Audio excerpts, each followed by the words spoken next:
बिस्मिल्लाहिर्रहमानिर्रहीम। मोहतरमा नाजरीन, अस्सलामु अलैकुम।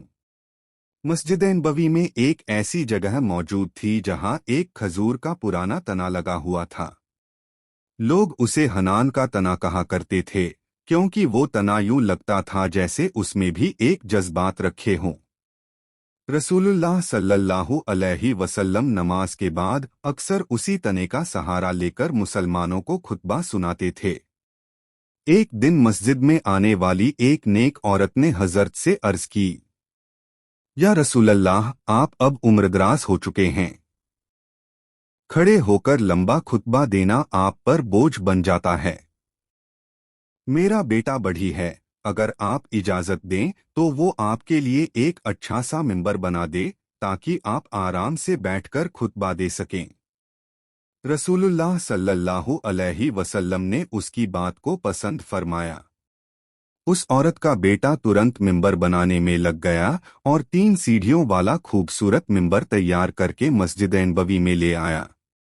अगले दिन जब रसूलुल्लाह सल्लल्लाहु अलैहि वसल्लम नमाज से फारिग हुए और नए मिंबर की तरफ बढ़े, तो जैसे ही आप उस खजूर के तने के पास से गुजरे, अचानक तने से करुणा भरी सिसकियों जैसी आवाज आने लगी। पूरी मस्जिद वो आवाज सुनकर दहल उठी। सहाबा किराम हैरान रह गए कि एक बेजान तना कैसे रो सकता है। लेकिन वो आवाज रुक नहीं रही थी, जैसे वो तना जुदाई बर्दाश्त न कर पा रहा हो। रसूलुल्लाह सल्लल्लाहु अलैहि वसल्लम उस तने के पास गए, उसे अपने मुबारक हाथों से थामा और सुकून दिया। जैसे ही आपने उसे छुआ, उसकी सिसकियां धीरे धीरे थमने लगीं। आपने फरमाया, एक खजूर के तने, तू परेशान न हो। मैंने तेरे बारे में अपने रब से दुआ की है। अल्लाह तुझे जन्नत का दरख्त बनाएगा। यही सुनकर तना बिल्कुल शांत हो गया, मानो उसे अपनी मंजिल मिल गई हो। मस्जिद नबवी में उस खजूर के तने का यह वाक़िया सहाबा की जिंदगी भर की याद बन गया। हर शख्स इस करिश्मे को अपने दिल में बसाए बैठा था। लेकिन वक्त गुजरता गया और बनु उमैया के दौर में जब मस्जिद की तौसीह की गई, तो पुराने हिस्सों को बदलना पड़ा। इसी दौरान उस तने को भी मस्जिद से बाहर कर दिया गया। मगर मुसलमानों के दिलों में उसका मकाम आज भी वही रहा, एक ऐसा तना जिसने अपने नबी सल्लल्लाहु अलैहि वसल्लम की जुदाई में रोकर दिखा दिया कि मोहब्बत सिर्फ इंसानों की दुनिया में सीमित नहीं। इसी दौर में एक औरत सरापा खुलूस बनकर नबी अकरम सल्लल्लाहु अलैहि वसल्लम की खिदमत में हाजिर हुई। उसके हाथ में 300 दिरहम की थैली थी। उसने अर्ज किया, या रसूल अल्लाह, मैं चाहती हूं कि ये रकम गरीबों में तकसीम कर दी जाए। रसूलुल्लाह सल्लल्लाहु अलैहि वसल्लम ने एक सहाबी को इशारा किया कि थैली लें और सामने जमीन पर उलट दें। जैसे ही दिरहम गिरे, सब देखकर हैरान रह गए। थैली में तो चांदी के दिरहम थे, लेकिन जमीन पर गिरने वाले सोने के दिरहम थे। वो औरत भी दंग रह गई। उसने कहा, या रसूलल्लाह, मैंने तो इसमें चांदी डाली थी, सोना कहाँ से आ गया? नबी अकरम सल्लल्लाहु अलैहि वसल्लम मुस्कुराए और फरमाया, जिस चीज को मेरी जुबान छू जाए, अल्लाह उसे अपनी मर्जी से बदल देता है। तूने चांदी दी थी, लेकिन अल्लाह ने उसे सोने में तब्दील कर दिया। उम्मत के लिए यह एक और नसीहत बन गई कि नेक नियत अमल में अल्लाह ऐसे रास्ते खोल देता है जिनका इंसान अंदाजा भी नहीं लगा सकता। कुछ ही वक्त बाद एक ऐसा वाक़िया पेश आया जिसने मक्का के कुफ्फार को भी हिलाकर रख दिया। एक दिन अबू जहल अपने एक यहूदी दोस्त के साथ रसूलुल्लाह सल्लल्लाहु अलैहि वसल्लम की खिदमत में आया। उसके चेहरे पर घमंड, आंखों में नफरत और लहजे में धमकी थी। वो बोला, मोहम्मद, तू कब तक हमारे बुतों के खिलाफ बातें करता रहेगा? अगर तूने अपनी सच्चाई का कोई बड़ा मौजिज़ा न दिखाया तो हम तुझे कत्ल कर देंगे। रसूलुल्लाह सल्लल्लाहु अलैहि वसल्लम ने बेहद सुकून से फरमाया, तुम जो देखना चाहते हो मैं तुम्हें दिखा दूंगा। अबू जहल अपने यहूदी साथी की तरफ मुड़ा और कहा, बताओ ऐसा कौन सा मौजिज़ा मांगा जाए जिसे वो जादू से पूरा न कर सके। यहूदी बोला, जमीन की कोई चीज मांगोगे तो वो अपने जादू से कर लेगा। आसमान की चीज का मुतालबा करो, आसमान पर जादू नहीं चलता। अबू जहल फिर बोला, ठीक है मोहम्मद, अगर तू सचमुच नबी है तो आज चांद के 2 टुकड़े करके दिखा दे। रसूलुल्लाह सल्लल्लाहु अलैहि वसल्लम ने उनसे पुख्ता वादा लिया कि अगर चांद फट गया तो वो सब इस्लाम कबूल करेंगे। उन्होंने हाँ कर दी। फिर आप सल्लल्लाहु अलैहि वसल्लम ने इंतजार फरमाया कि चांद अपनी पूरी रोशनी पर आ जाए और 14वीं की रात वो वक्त आ गया। आप सल्लल्लाहु अलैहि वसल्लम पहाड़ी की तरफ बढ़े। एक तरफ मुसलमानों का जमघटा था, दूसरी ओर अबू जहल और उसके साथ आए कुफ्फार। फिर नबी अकरम सल्लल्लाहु अलैहि वसल्लम ने अपनी मुबारक उंगली उठाई और चांद की तरफ इशारा किया, और उसी पल चांद बीच से 2 हिस्सों में बंट गया।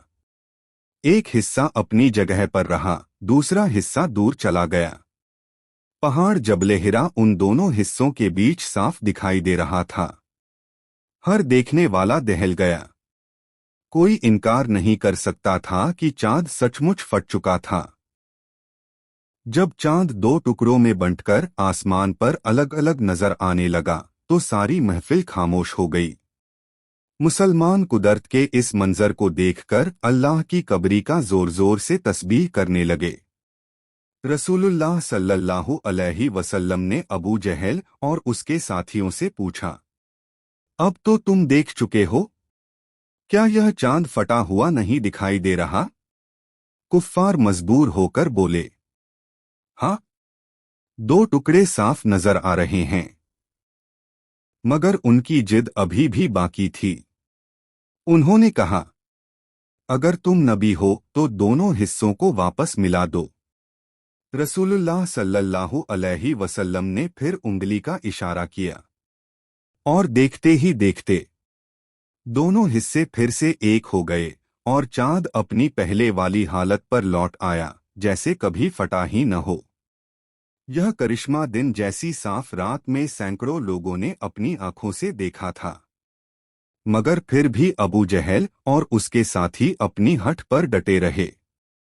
उन्होंने कहा, ये जादू है, मोहम्मद ने हम पर जादू कर दिया। एक यहूदी जो उनके साथ था उसने जवाब दिया, ये जादू नहीं हो सकता, आसमान पर जादू असर नहीं करता। उसने वही वक्त वही पर इस्लाम कबूल कर लिया। लेकिन बाकी मुशरिक अपनी जिद और घमंड में अंधे बने रहे।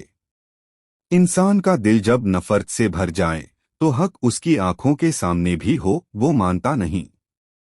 इसी खौफनाक इनकार के बाद हालात ऐसे बने कि मदीना में मुसलमानों को खंदक खोदने का फैसला करना पड़ा, क्योंकि कुफ्फार का एक बड़ा लश्कर मदीना की तरफ रवाना हो चुका था और शहर को बचाने का बस एक ही रास्ता था, एक लंबी चौड़ी खंदक। साहबा किराम भूख और मेहनत में डूबे हुए भी खुशी खुशी इस काम में जुट गए, और उनके साथ खुद रसूलुल्लाह सल्लल्लाहु अलैहि वसल्लम भी फावड़ा लेकर मैदान में मौजूद थे। खंदक खोदने का काम दिन रात जारी था। सर्द हवाएं चल रही थीं और मुसलमानों के पास खाने को भी लगभग कुछ नहीं था। 3 दिन पेट में निवाला न गया, लेकिन हिम्मत और ईमान में कमी नहीं आई।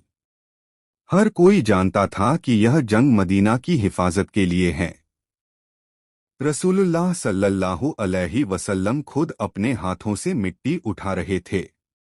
सहाबा कहते थे कि जब हम थक जाते तो नबी का जज्बा देखकर फिर से ताकत मिल जाती। उसी दौरान हजरत जाबिर बिन अब्दुल्लाह रज़ियल्लाहु अन्हु ने देखा कि नबी अकरम सल्लल्लाहु अलैहि वसल्लम और कई सहाबा भूख से कमजोर हो चुके हैं।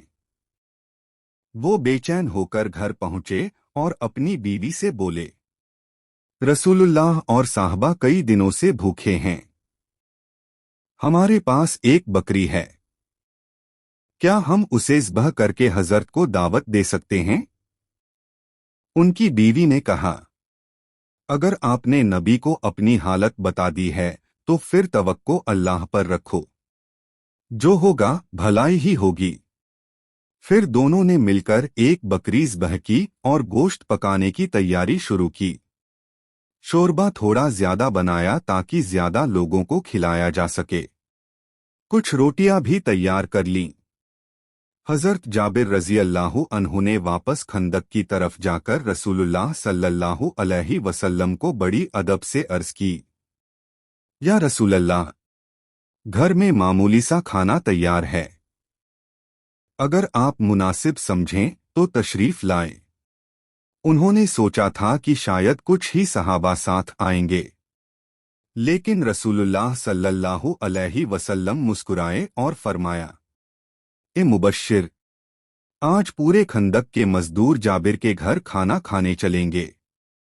پھر آپ نے صحابہ سے اعلان کروایا کہ سب جابر کے گھر جائیں۔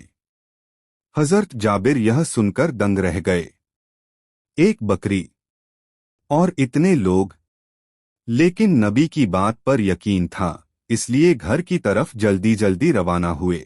حضرت جابر رضی اللہ عنہ جلدی جلدی گھر پہنچے اور اپنی بیوی کو ساری بات بتائی۔